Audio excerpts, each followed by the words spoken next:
What's up everyone? Today let's do anchoring. Drop port anchor. What?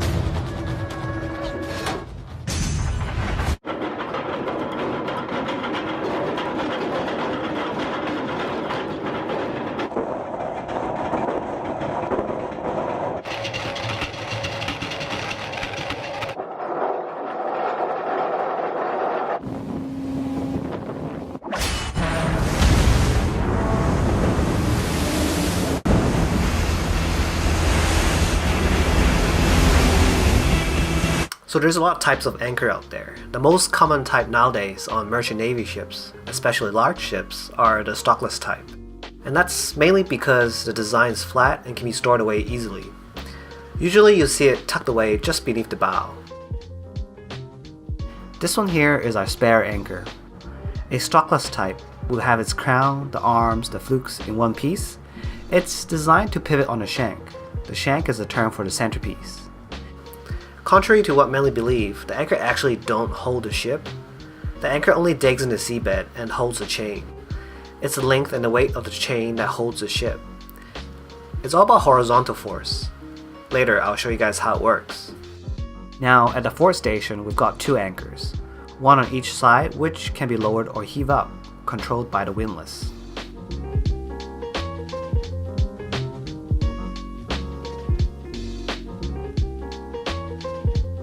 The anchor chain leads up to the hawse pipe, through the windlass, down the spurling pipe into the chain locker where it is stored.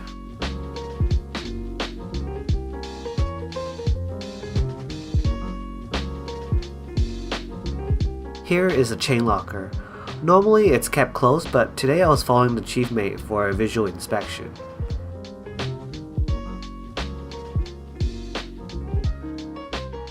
The big drum is called a gypsy.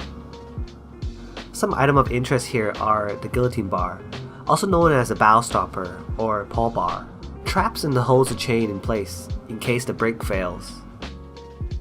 The wires attached are the lashings, holding it in place when not in use.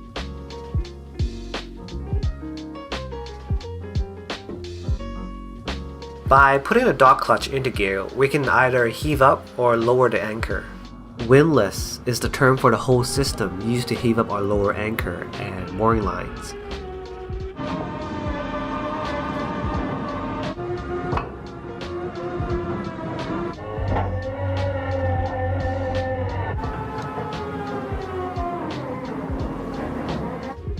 The anchor alone is about 9,000 kilograms or 20,000 pounds, plus the chain. That's quite heavy, which is why using the windlass is still a slow process.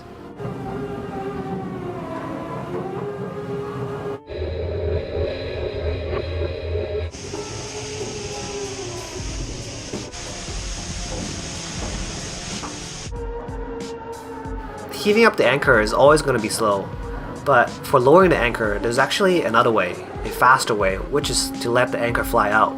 What that means is having the anchor chain disengage from the dog clutch and brakes, then lower by gravity. The only way to stop it though is by engaging the brakes. Here is what it looks like.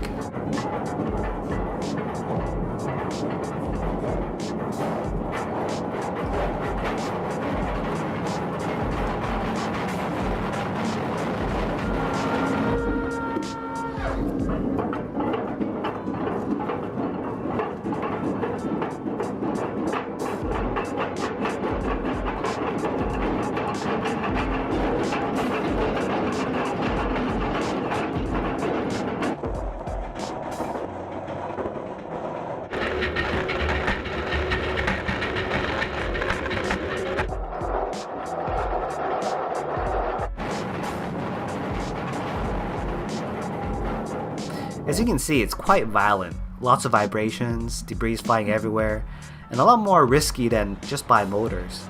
If you aren't careful, this might happen.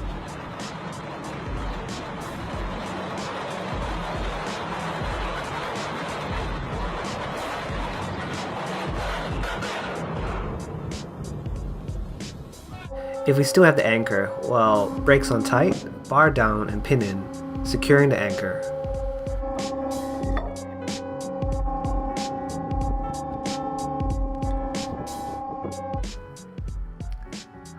So how do the anchor chains hold the ship in place? Well, remember the keyword is horizontal force.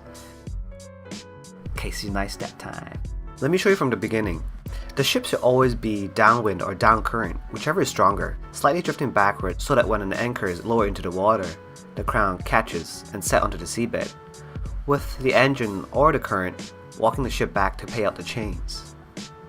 A useful trick to figure out the current or tidal direction is simply just look at nearby anchored ships. All anchored ships will follow the heading of the current. A horizontal pull gives the anchor its holding power digging into the seabed. The weight of the chain, this curved section, also known as the catenary, holds the ship. So the more chain laid, the greater the holding power. A general rule of thumb is 1:5 ratio for good weather, 1:7 or more for bad weather. It varies between ship sizes and type. For deck officers, an anchor circle should be drawn with the radius being the length of the cable, plus from bow to radar antenna, so that you can monitor the ship on radar and ACDIS.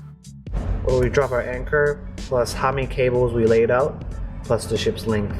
See, this is the anchor circle on the outside, and this is our track. Past position and swings back and forth because the tidal wave is semi-diurnal. Don't forget to show the anchor ball end signal. Anchor light. During anchor watches, the crew have to check the weather and sea conditions. Security, all stations. This is United States Coast Guard, Central Charleston, South Carolina. The Coast Guard received a report. Urged to use caution. As well as the status of the chain. We want to avoid dragging anchor and drift somewhere or drift into another ship. That would be bad. The crew will look for the chain physically and report back. The terms we use are up and down, short stay, medium stay, or long stay. Long stay means there's a high chance of dragging anchor because it's being pulled like this. To heave up, just walk the ship over to the anchor, pull with the windlass, because remember, it's not designed to hold vertical forces. How do you count anchor chain? Well, in the old days, every length of cable is marked between the shackles. One shackle is about 27.5 meters. Nowadays, modern ships, we have gauges that show how many chains are laid. If you've got any questions about anchoring, make sure to comment down below and join the discussion. Smash that subscribe button and hit me up on Instagram. See you next time.